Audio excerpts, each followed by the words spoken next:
still have a dream. It is a dream deeply rooted in the American dream. I have a dream that one day this nation will rise up, live out the true meaning of its creed. We hold these truths to be self-evident, that all men are created equal. In 1963, I was a St. Ambrose student, I think a junior, senior at the time, and Father Marv Mottet and organized a group to go to Washington to march with Martin Luther King on Washington, D.C. on August 28th, 1963. And so five of us from Davenport went. We drove all night, 17 hours out to Washington, D.C., and I remember coming over the sort of end of the D.C. area where the mall is, where they had the big march. And I can vividly, very clearly remember the mall was surrounded by buses, big Greyhound buses. And I always thought it was the purpose of the buses to keep people out, which was what it was, or to keep, bad guys out, or to keep us in, as like jailing us. I wasn't sure what the purpose was. I can remember that very vividly. Martin Luther King led the march, along with Walter Reuther, who was head of the UAW, because again, labor and civil rights and the Democratic Party were all kind of intermeshed together back then. It was an amazing day. I mean, I knew it was a historic day when I was there, and we sang a lot of the old civil rights songs, and Peter, Paul, and Mary, I've Got a Hammer, and all the beautiful civil rights songs. We need to do that more today.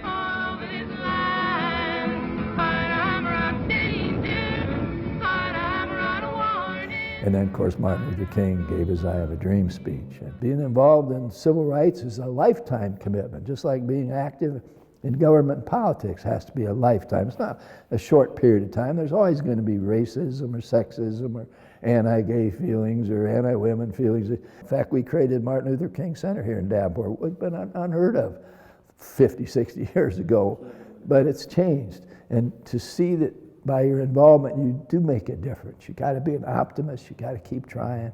So I guess it reinforced my beliefs that the system can work if you really work at it. Don't give up on it.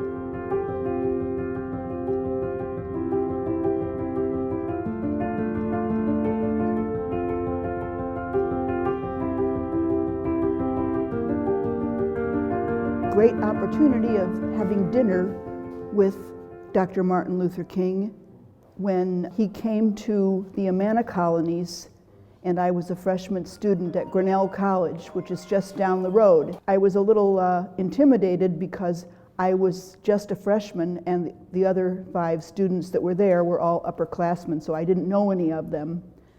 But I did know this, and that was that the man that was speaking to me was destined for greatness. There was no question in my mind. He was a handsome man. He looked straight at you and he just bore into your soul. There was a fierceness in what he said that hung in the air. It was the personal element, and he made that clear that we're not alone in this world, and everything we do impacts every other person that we encounter. There's hope in the world, and that we have to, in those small ways, contribute to making that dream real, making that hope real.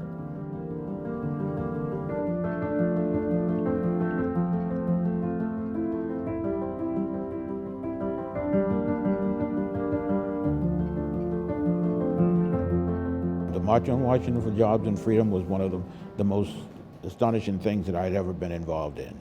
It taught me a lot of things, showed me a lot of things, and proved a lot of things for me.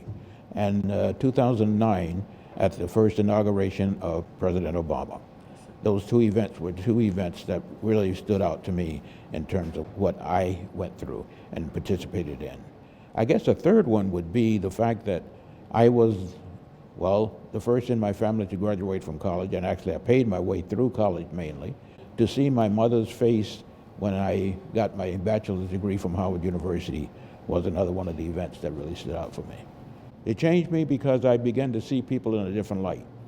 I saw people not in terms of race anymore. I saw people not in terms of a different type of religion anymore, Because, for example, at the March in Washington, when you had 1 million people, I was standing at the tree right in front of the Lincoln Memorial, and I couldn't move because there were people in front of me, behind me, beside me, and I was pressed up against that tree. But it was a glad time, and there was no animosity. Everybody had the same goal. Nobody had any secret or had their own type of agenda. There was only one agenda, and that was the agenda to get freedom and get jobs. Those events and those individuals were all part of what set a tone for me in terms of what was a good tone. I was able to meet and hear Dr. King, hear Malcolm X, talk to and meet with both of them. Marion Barry, who became one of the activists in D.C. at the time, who became the first African-American male to become mayor of Washington, D.C., was one of the activists in the city that I worked with. There was a young man that graduated with me that was at many of the sit-ins and things that we did at the time, and that was Stokely Carmichael. Stokely Carmichael graduated in my class from Howard University at the same time. Why I became activist? Because what I saw, what I heard, what I lived through, experienced, and listened to people who I respect. And all of those things were things that govern how I felt, govern what I did, govern what I continue to do. And I think for someone who wants to be an activist, or someone even who didn't think they were going to be an activist, if you hear something and you see something, don't close your eyes. That's not what you do. And that's how you become an activist. I'm an educator for years. That's my profession, education. And I think it's the best way to get people to understand where we are, where we came from, and where we need to be.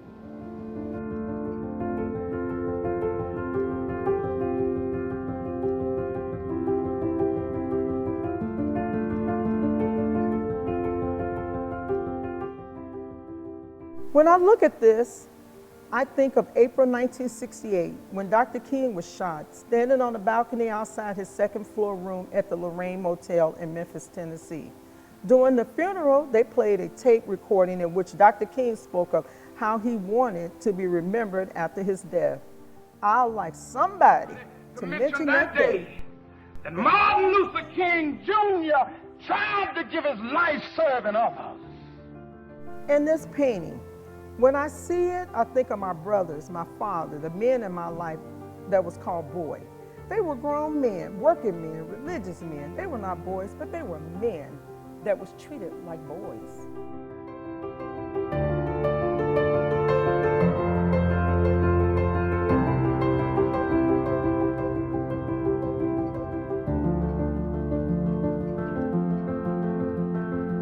It was founded in '05. It's a couple of founding members like Alta Price, Kathy Bokum, Karen Unsinger. She came on a little bit later. And there's some other people that's passed on that started that group. And that group is a progressive group. And what they do, they talk about progressive issues that affect all of us. And I came onto the group later on in '07, and I learned so much from these people because they was political inclined to what's going on in the community. And so anybody was welcome to join it, and they did have a variety of people from all over and still do. And we may not have the people, a lot of people that's going and standing on that corner with us, but we do have them. They back us up financially, whatever we need. Those people are there. They make very good donations, and we thank our supporters because they believe in what Progressive Action does. And we're not a big organization, but we're a powerful organization, and that's what I love about that group. I love the idea that this place is here on this little corner, that once you really look into it, it's a lot of history that happened for our people right in this area. Punk for Action was something that was started by Karen Unsinger. She's one of the founding members of Progressive Action for the Common Good. And she was so upset and wanted to do something after the George Floyd incident. So she came up with this. She called me and she said, Glenda, what do you think? She said, you know, I'm a white lady. You know, do you think that people would be receptive to this? And she wanted me to help her. And I said, I think it's great, Karen, because I do feel like in order for change to come, it takes all kinds of people. If I stand out there by myself, you know what it's gonna be? There we go again. But if you see other people, different nationalities, different color, different backgrounds standing out there, it makes more of an impact on our community. So this is how we started doing that. And Hunk for Action, we do it every Saturday morning, rain, sleet, or shine. We're out there now. If it gets too cold, we're not there. If we do 15 minutes, we still are over there on that corner from noon to 12:30. So we get a lot of positive hunks, and then sometimes we get a lot of not so positive. But we know what? We smile, we wave, and we keep on holding our signs up. And now we added holding a flag up because we feel like that flag does not belong to just a certain group of people. That flag belongs to all of us. This is all our country. So now we have our flags, we have our signs, and sometimes Karen's dog is out there. So sometimes when we get there, before we can even get our signs up, people are honking. They know that we're there every Saturday, so it's a positive thing, we feel like, that it just keeps people in remembrance of what happened, because sometimes we forget. This way we can keep that dialogue going about equal rights, equality for all people, and the other signs we have out there, Hunk for Peace. So you know what, we just enjoy doing it. On our 15th anniversary, we gave like $15,000 out in the community to different nonprofit organizations, and we got a lot of thank yous from different organizations that we gave that to. So I thought that was amazing, because most groups say, well, I'm gonna keep my money in our treasury, but we wanted to share our wealth out in our community, and that's what we did. To me, that's letting your voice be heard, and it's through action, because we all talk, but let's put some action behind that. Go to the polls and vote. I hear a lot of people say, oh, what for? My vote don't count. We have seen here recently that people won or lost elections 10 votes. So your vote do count. And as far as I'm concerned, it's too many people die for the right to vote. And I'm just not talking about African Americans. I'm talking about other young people that came down to the South. They lost their life for something they believed in. And this is something that we need to continue. We need to let our children know, our grandchildren, because when you turn 18, register to vote, because you know what? Only change is going to come when you go there and vote.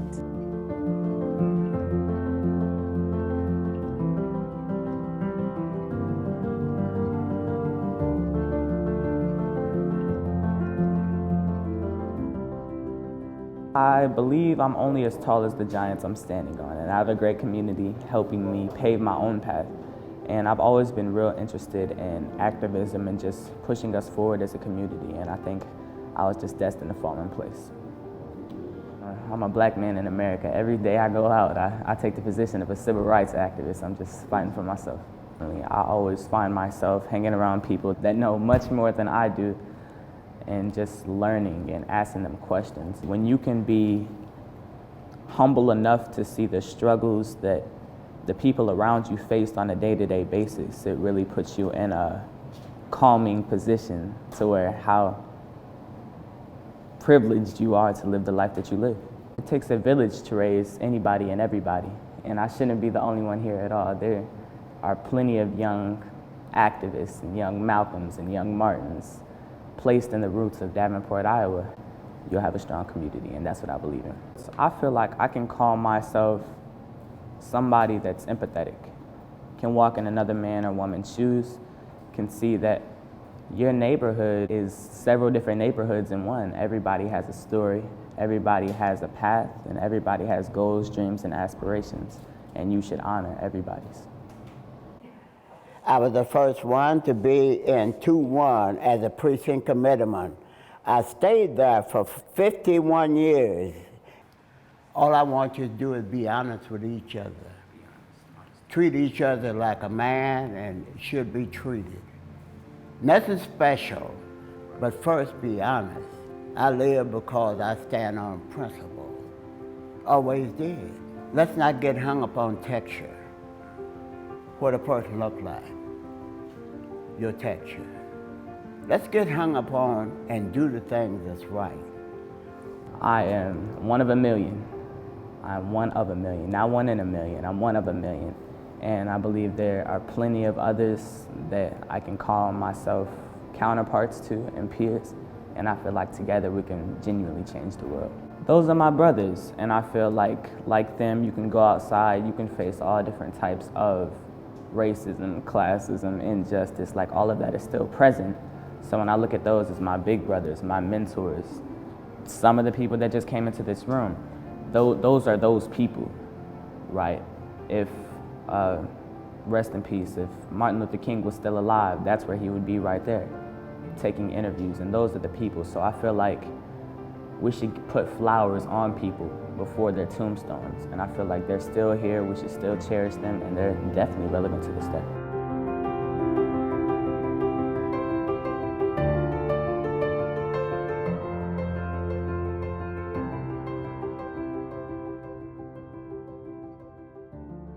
You want to learn what to do to educate your community on progressive issues like voting, civil rights, gender equity, healthcare. Our group is the group to come to. So we need everyone. You know, we need young people, old people, black people, white people, Hispanic, just all kind of people. That's how you make the world go around. You just can't have one group of people. It need all of us.